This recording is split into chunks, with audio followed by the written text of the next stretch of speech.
하나님 말씀을 봉독하도록 하겠습니다. 오늘 말씀은 요한복음 1장 4절에서 8절까지 말씀입니다. 요한복음 1장 4절에서 8절까지 말씀입니다. 하나님 말씀을 교독한 후에 마지막 절은 함께 봉독하도록 하겠습니다. 요한복음 1장 4절 말씀. 그 안에 생명이 있었으니 이 생명은 사람들의 빛이라. 하나님께로부터 보내심을 받은 사람이 있으니 그의 이름은 요한이라.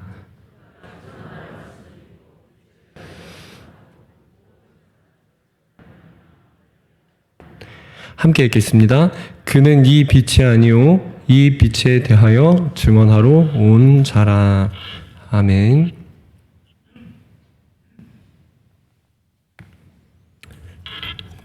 찬송가 중에 305장 찬양인 나 같은 죄인 살리신 이 찬양은 국내 기독교인뿐 아니라 전 세계 기독교인들에게도 유명한 곡입니다. 그 원래 곡은 이제 영어로 Amazing Grace라는 영어 곡으로 잘 알려져 있지요. 이 곡은 1700년대를 살던 존 뉴턴이라는 사람이 지었습니다. 네, 아시는 분들도 있을 텐데요. 그는 젊은 시절 하나님을 모르고 눈이 먼 방황의 세월을 살아왔었습니다. 그도 그럴 만한 것이 어린 11살의 나이에 어머니를 결핵이란 병으로 어머니를 잃게 되었습니다. 그 이후에 그는 방탕하고 부도덕한 삶을 일삼았으며 또 그런 삶은 군 입대 후에도 계속 지속이 되었습니다. 존 뉴턴이 해군으로 입대를 하였는데 반복되는 일상에 지루함을 느껴서 탈영을 시도하였고 이후에는 장교 후보생에서 일반 사병으로 강등되는 사건을 당하기도 합니다. 충격을 받은 그는 더더욱 이렇게 엇나가기 시작하였고 걷잡을 수 없이 여러 사고를 치기 시작하였습니다.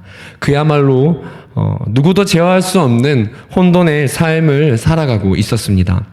당시 배의 함장은 그런 존 뉴턴의 행동을 계속해서 지켜보다가 결국에는 참지 못하고 그를 아프리카 노예선에 팔아버렸습니다.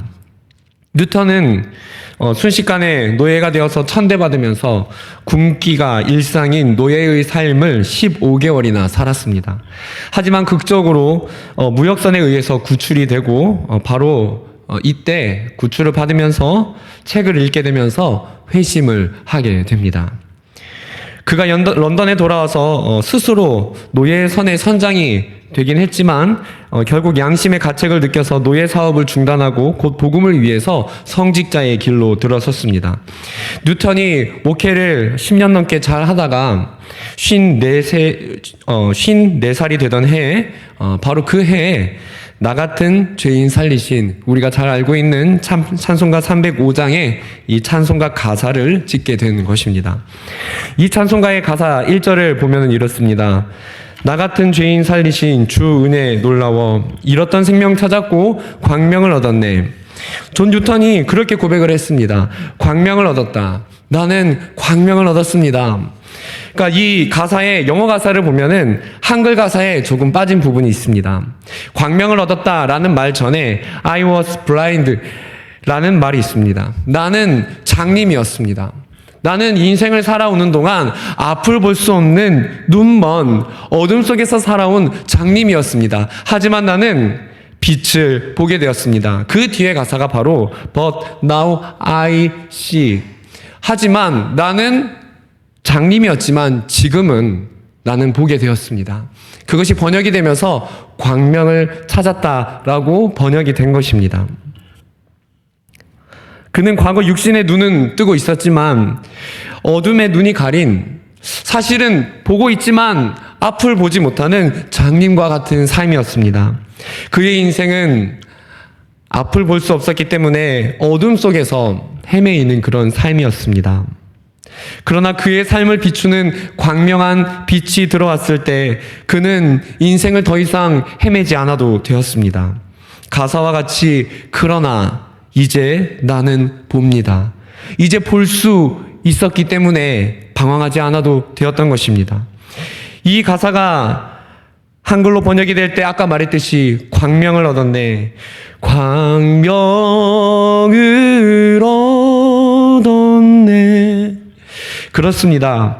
우리는 예수님이 없었다면은 이 가사와 같이 마치 눈은 뜨고 있지만 못 보는 사람처럼 삶의 방향을 찾지 못해서 헤맸을 것입니다. 그러나 우리는 광명을 얻게 되어서 눈을 뜨고 우리는 어둠에서 볼 수 있는 삶을 살게 되는 것입니다. 그러나 사랑하는 성도님들, 어쩌면 우리는 그 빛을 얻게 되었지만 코로나로 인해서 앞이 가려지고 혼돈의 시간을 보내고 있을지도 모릅니다. 우리가 가슴에 받았던 그 빛이 희미해지거나 정리되었던 삶에 혼돈이 찾아왔을지 모릅니다. 오늘 우리 각자의 삶 가운데서 다시 한번 생명의 빛 되신 예수님을 경험하심으로 놀라운 은혜의 삶으로 광명을 볼 수 있는, 광명으로 인해서 앞을 볼 수 있는 그런 시간이 되기를 원합니다. 함께 생명의 빛 예수님에 대해서 알아보겠습니다. 성도님들, 생명의 빛 예수님은 어떤 분이십니까? 우리 첫 번째입니다. 함께 읽어보도록 하겠습니다. 시작. 증언을 통해 나타나는 빛이십니다. 우리 이어서 6절과 7절 말씀도 함께 읽어보겠습니다. 6절 시작. 하나님께로부터 보내심을 받은 사람이 있으니 그의 이름은 요한이라. 그가 증언하러 왔으니 곧 빛에 대하여 증언하고 모든 사람이 자기로 말미암아 믿게 하려 함이라. 요한은 오늘 말씀에서 예수님께서 생명의 빛이신데 이 빛이 어떻게 전해졌는지를 설명합니다. 요한은 예수님이 나타나시기 전 마지막 선지자였습니다. 구약의 많은 선지자들은 메시아이신 예수님께서 오실 것을 미리 예언하였습니다. 세례 요한은 예수님께서 나타나시기 전에 등장하여서 이제 곧 예수님께서 오실 것을 증언하였습니다. 그리고 예수님이 오셨을 당시 바로 이 분이 우리가 기다리던 생명의 빛 예수 그리스도이시라고 증언하였습니다. 예수님께서는 직접 사역을 하실 때는 몸소 자신을 보여주셨지만 예수님께서 오시기 전에는 선지자들의 입술을 통하여 증거되었습니다. 바로 이것을 선지자들이 증거한 것, 선지자들이 예언한 것, 이것을 무엇이라고 하냐면 하나님의 말씀이라고 합니다. 구약의 선지자들은 하나님께 말씀을 받아 전하였고 또 그것을 자주 기록하였다고 구약 성경에서 말을 하고 있습니다. 그들이 전한 말씀은 곧 오실 예수님에 관한 것이었고 그들이 기록한 책이 바로 구약 성경이 된 것입니다. 구약시대 사람들은 그들의 증언을 통하여서 바로 선지자들의 증언을 들었을 때 그 말씀을 통하여서 신앙을 가지게 되었고 굳은 믿음을 가지고 이 험한 세상을 믿음으로 살아가게 된 것입니다. 구약의 사람들은 선지자들의 증언을 통하여 그리스도를 믿어왔고요. 마침내 세례 요한에 이르러 그 정점의 예언의 정점을 듣게 되었고 결국에는 그리스도를 눈으로 보게 되었습니다. 그러나 예수님께서 이 땅에 오신 목적은 친히 십자가를 지시고 고통당하기 위한 것이었습니다. 우리가 그분을 보지 못했지만 하나님이 보내신 사람들의 증언을 들음으로 우리는 믿음을 가지게 되었습니다. 왜 우리가 증언을 통하여서 믿음을 가지게 되는가? 이것이 로마서 10장 17절에 자세하게 설명이 되어 있지요. 이렇게 나와 있습니다. 그러므로 믿음은 어디에서 난다고요? 들음에서 나며 들음은 그리스도의 말씀으로 말미암았느니라. 이렇게 말하듯이 우리 믿음은 증언, 곧 하나님의 말씀을 통해서 굳건하게 된다는 것입니다. 이는 그리스도에 대한 증언, 예수님에 대해서 증거하는 그 내용은 단순히 사람의 말이 아니라 이것이 하나님의 말씀이기 때문에 이것이 우리에게 믿음을 주는 것이 가능한 것입니다. 우리가 잘 아는 히브리서 4장 12절에서 하나님의 말씀을 뭐라고 하지요? 하나님의 말씀은, 여기 성경에 기록된 하나님의 말씀은 살아있고 활력이 있다라고 표현하지 않습니까? 그래서 우리가 사람들이 증언한 이 하나님의 말씀이 우리에게는 단지 사람의 말이 아니라 하나님이 직접 우리에게 말씀하시는 내용이 되어서 이것이 우리에게 믿음을 주고 이것이 우리에게 삶의 능력이 되는 것입니다. 우리는 이 성경을 통하여 믿음을 굳건하게 하는 것입니다. 오늘 말씀에서 선지자 세례 요한 역시 빛이신 예수님을 증언하였습니다. 그리고 이후에 예수님께서 오신 뒤로는 누가 예수님을 증언하였습니까? 베드로가 그 사역을 맡아서 증언하였지요. 예수님이 오시기 전에는 오실 메시아를 증언하였다면 그 후에는 이미 오신 메시아를 증언하게 된 것입니다. 그래서 전후로 나눌 때 전에는 선지자들이 증언하였지만 후에는 사도들 그리고 사도적 믿음을 계승한 자들에 의해서 그리스도가 증거되기 시작한 것입니다.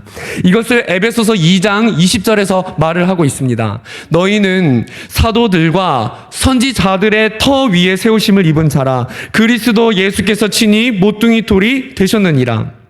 사도들과 선지자들의 터 위에 세우심을 받은 것이 무엇입니까? 교회는 하나님의 말씀의 증언에 의해서 믿음이 생기고 성도가 굳건하게 세워져 가는데 바로 그 성경은 사도들과 선지자들, 사도적 믿음을 가진 사도들의 영향을 받은 사람들이 기록한 이 성경을 통하여서 우리의 믿음이 확증되고 우리는 이 증언을 통하여서 예수 그리스도를 알게 된다는 것입니다.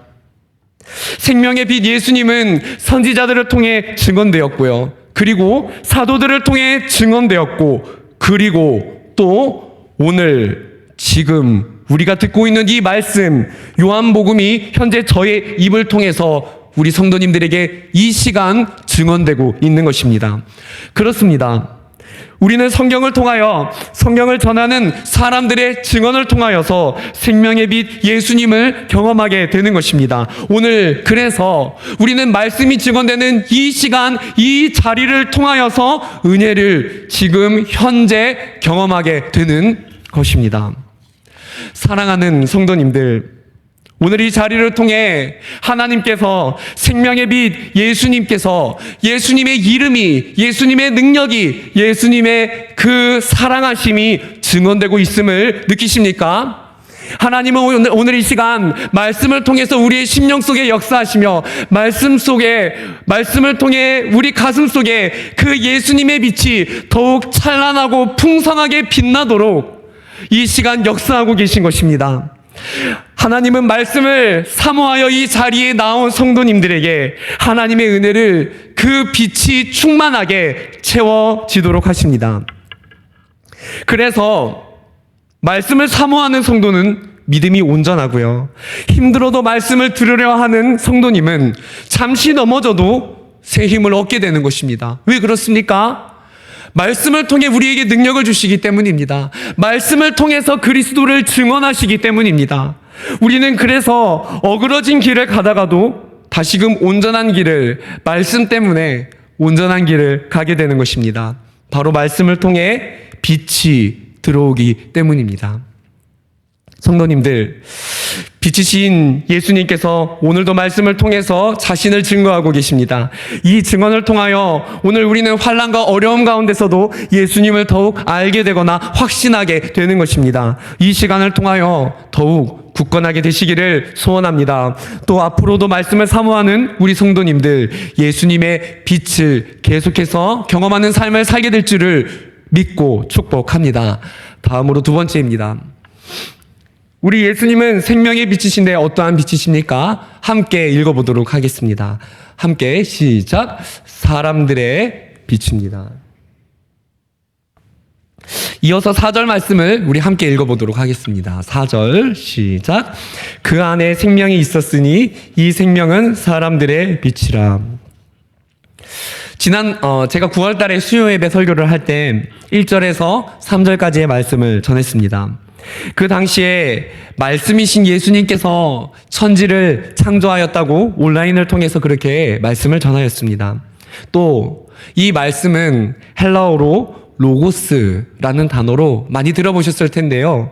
로고스, 당시 헬라 세계에서는 이 로고스라는 단어가 말을 의미하기도 하였지만 온 세계에서 만물을 통치하며 운영하는 어떤 존재나 원리를 의미한다고 하였습니다. 요한은 바로 헬라 세계관에서 궁금해하는 바로 그 로고스라는 존재는 너희가 궁금해하는 그 로고스라는 존재는 바로 창조주이신 예수님이다 라고 이 말씀을 통해 증언한다 하였습니다. 자, 오늘 말씀에서 4절에서도 바로 그 로고스는 어떤 존재인지를 설명하고 있습니다. 4절 마지막 부분을 보시면 이렇습니다. 4절 마지막 부분에 이 로고스는 생명이신데 이 생명은 사람들의 빛이라고 말을 합니다. 여기서 사람들의 빛이라는 말을 한번 해석해 보겠습니다. 사람들의 무엇에 라고 되어 있는 이 부분은 한글을 아는 사람이라면 문법적으로 소유격, 그러니까 누군가의 소유를 나타내는 소유격이라는 사실을 알 수 있습니다. 짧게는 속격이라고도 하는데요. 저는 속격이라고 표현해 보겠습니다. 여기서 사람들의 빛이라고 할 때 번역이 사람들의 라고 되어 있기 때문에 우리는 사람들이 소유하고 있는 빛인가? 라고 생각할 수도 있습니다. 그러나 헬라어의 속격, 헬라어에서도 속격인데요. 헬라어의 속격에는 여러 가지 속격이 있다는 점을 생각해야 합니다. 헬라어의 속격에는 조금 복잡할 수 있기 때문에 제가 두 가지만 설명을 하겠습니다. 먼저는 우리가 흔히 아는 소유의 속격, 그러니까 어떠한 사람이 무엇을 소유하고 있을 때 표현하는 속격의 종류가 있습니다. 그 다음에 속격의 종류는 속성의 속격 혹은 서술적 속격이라는 것이 있습니다.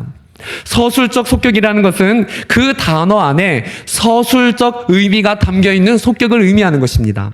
예를 들어서 천국의 열쇠라고 했을 때 이 말은 천국이라는 사람이 소유한 열쇠라는 의미가 아마도 아니겠지요. 천국의 열쇠라고 했을 때는 천국에 들어갈 수 있게 하는 열쇠라고 해서 그 의미가 서술적으로 천국이라는 말 속에 천국을 들어갈 수 있게 하는 이라는 서술적인 의미가 들어있는 것입니다. 자, 오늘 말씀을 살펴보겠습니다. 오늘 말씀 4절 뒷부분에서 이 생명은 사람들의 빛, 서술적 속격의 의미로 4절을 띄워주시겠습니까? 이 생명은 사람들의 빛이라 라고 하면서 서술적 속격을 사용하고 있습니다. 그래서 해석을 하면 이렇습니다. 이 생명, 태초부터 계셨던 로고스이신 창조주 예수님은 우리에게 어떤 존재인가? 로고스는 눈먼 사람들에게 필요한, 아까 말했듯이 마치 존 뉴턴이 방황 속에서 눈먼 장님의 세월을 살았듯이 그렇게 눈이 멀어서 혼돈 속에서 앞을 볼 수 없는 사람들에게 필요한, 그런 사람들에게 꼭 비추어져야 하는 그러한 성격을 가진 빛이시라는 것입니다. 그래서 이 빛은 어떻습니까? 우리가 혼돈의 세월을 보낼 때, 어둠의 세월을 보낼 때 우리가 꼭 찾아야만 하는, 인생의 방황을 끝내려면 찾아야만 하는 바로 그 빛이라는 것이지요. 성도님들, 바로 요한이 여기서 새 창조의 신비를 설명하고 있습니다. 이것이 어디랑 비슷하지 않습니까? 마치 하나님께서 태초에 천지를 창조하실 때 혼돈과 흑암을 없애기 위해서 가장 먼저 무엇을 하셨지요? 하나님께서는 천지를 창조하시면서 혼돈과 흑암의 시간들을 없애기 위해서 빛을 가장 먼저 창조하셨습니다. 이 세상 만물은 빛이 있기 전에는 혼돈과 흑암 속에 있었습니다. 혼돈과 흑암을 정리하는 것은 빛이었습니다. 빛이 있기 전에는 어둠 속에서 그 어떤 것도 알아볼 수 없었으며 정리한다 하여도 빛이 없이는 의미가 없었습니다. 왜입니까? 아무리 정리를 한다고 하여도 볼 수 없는데, 그 형체를 알아볼 수 있는데 어떠한 의미가 있겠습니까? 그러나 하나님께서 이 빛을 비추시고 이 세상을, 창조를 계속해서 진행하셨을 때 그 형체가 드러나고 정리가 되기 시작하였습니다. 그리고 태초의 천지를 창조하신 하나님께서는 바로 오늘 말씀을 통해서 죄와 혼돈과 흑암 속에 있는 인간의 세계를 새롭게 새 창조를 하시기 위해 빛을 비추신 것입니다. 이것이 바로 죄로 인해 파괴되고 타락한 이 세상의 새 창조의 역사인 것입니다. 새 창조의 역사는 하나님의 나라의 도래를 의미합니다. 우리는 지금 현재적으로 하나님의 나라를 한시적으로, 제한적으로 하나님의 나라를 체험하고 맛볼 수 있는 것입니다. 우리가 이 험한 세상을 사는 동안 죄 많은 세상에서 마음이 더럽혀지기도 하고 혼란과 어려움을 겪지만, 우리가 예배를 하고 기도를 할 때 하나님이 주신 기쁨을 누리는 이유가 무엇입니까? 아직 미래의 천국에 들어간 것은 아니지만 이 땅에서 하나님의 나라를 한시적으로 경험할 수 있기 때문인 것입니다. 바로 새 창조의 역사는 이런 것입니다. 새 창조의 역사는 빛이신 예수님께서 이 땅에 오셔서 그 빛을 이 땅을 살아가는 동안 누리게 하여 주시고, 우리가 육체적인 죽음 이후에 완전한 천국에 들어갈 수 있도록 완전한 빛을 비추어 주시는 것입니다. 우리는 이 땅에서도 하나님의 나라를 경험하되 미래에 완전한 새 예루살렘에서 완전한 새 창조의 세계, 완전체를 이룬 하나님의 나라를, 지금 약속받은 하나님의 나라를 완전하게 경험하게 될 것입니다. 현재 우리에게, 그래서 그런 의미에서 현재 우리에게, 지금 우리에게 은혜가 되는 것이 무엇입니까? 그것은 오늘날 우리가 이 땅을 살아가는 동안도 새 창조의 역사를, 새 창조를 이루신 예수님의 위로를 우리가 지금 경험할 수 있다는 것입니다. 그것이 우리에게 능력이 된다는 것입니다. 예수님의 빛을 경험한 우리는 광명을 얻었습니다. 이전에는 혼돈과 흑암 속을 사는 듯 하였으나 이제는 밝은 눈을 뜨고 주님을 바라보며 살게 된 것입니다. 그리고 우리는 때론 인생의 흑암과 혼돈을 경험하지만 바로 이 빛 대신 예수님께 다시 나아가게 될 때 혼돈을 정리할 수 있게 되는 것입니다. 그렇습니다, 성도님들. 우리는 오늘 이 시간 예배를 드리러 나오면서도 여전히 우리 인생의 혼돈과 우리 인생의 흑암을 경험하고 있는데요.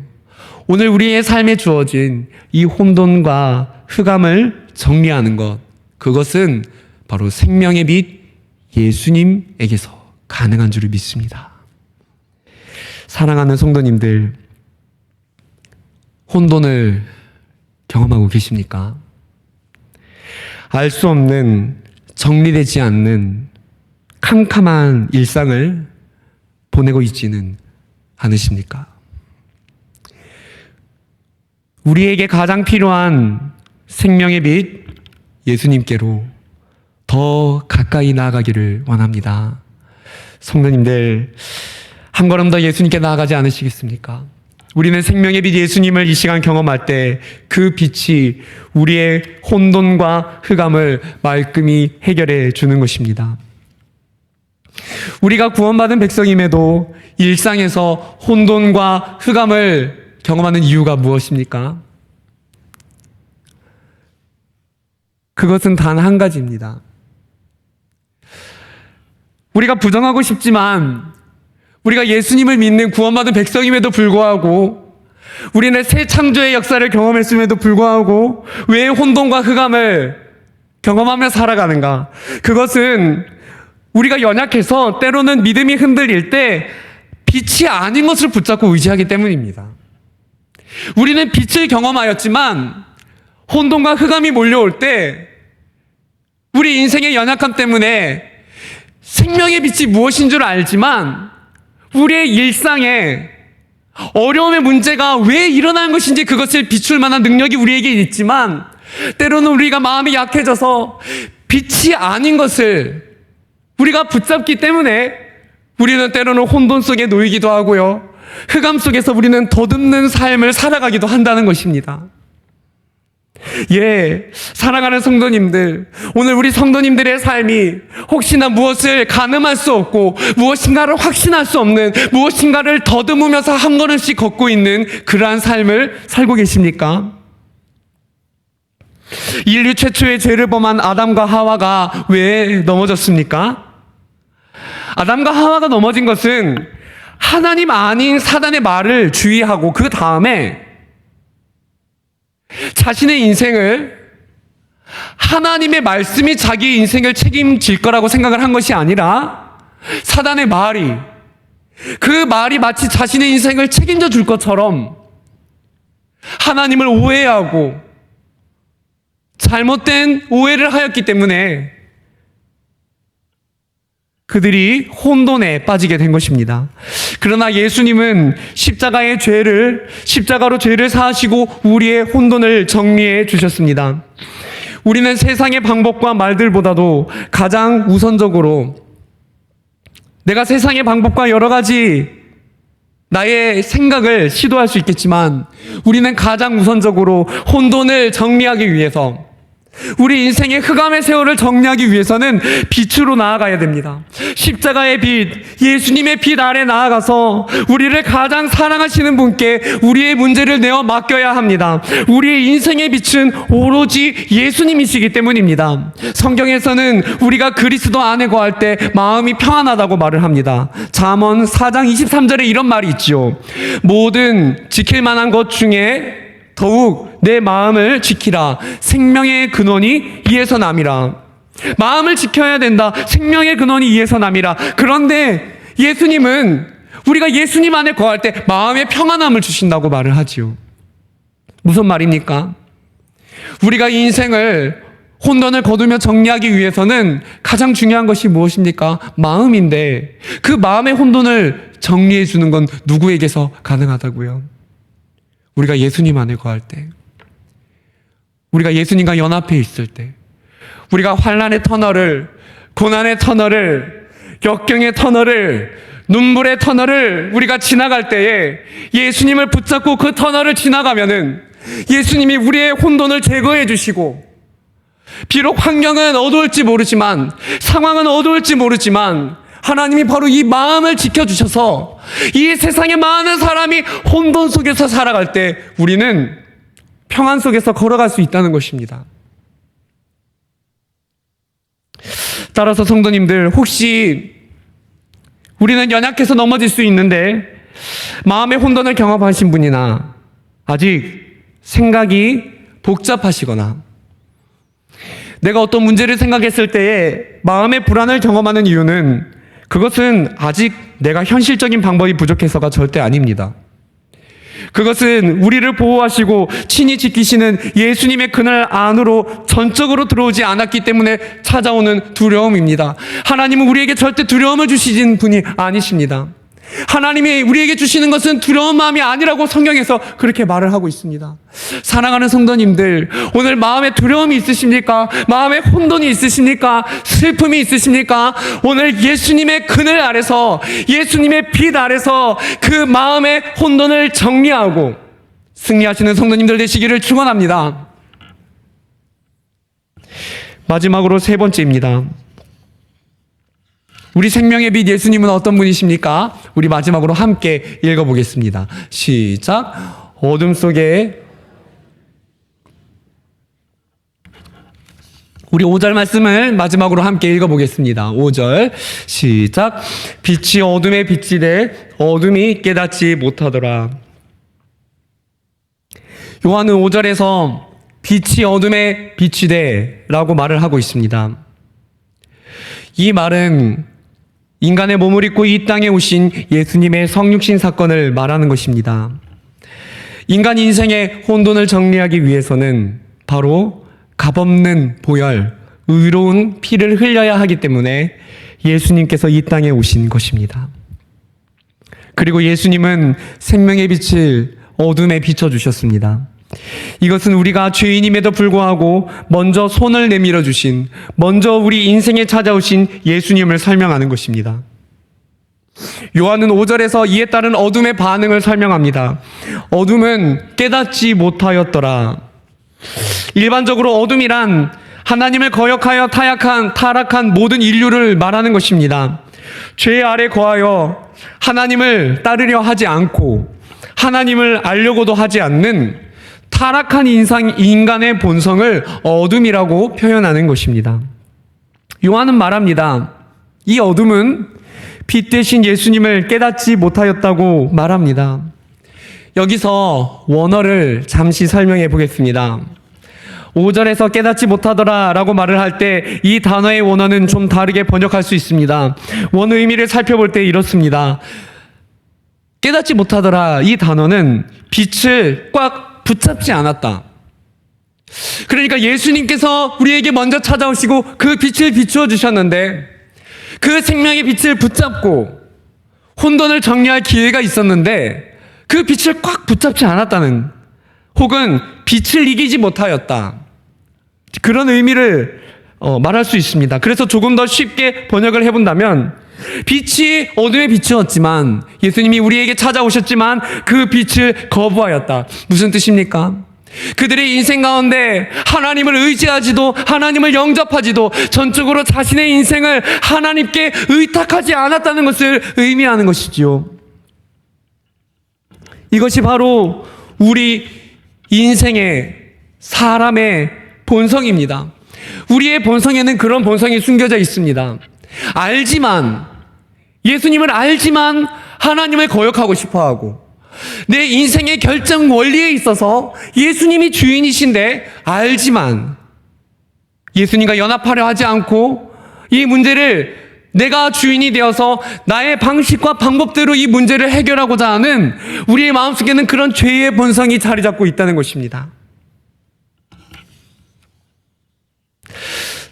우리는 그분의 인생의 왕자로, 나의 삶의 주인으로 모시지 않고자 하는 그 본성이 사람이라면 누구나 존재하는 것입니다.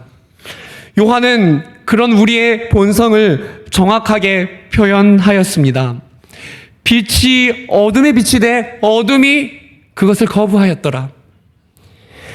예수님은 하나님을 거역하고 거부하는 인간들에게 그럼에도 불구하고 항상 먼저 다가오셨고, 지금 이 자리에서도 우리가 하나님을 거역할지 몰라도 지금 우리의 마음을 두드리시면서 먼저 다가오고 계십니다.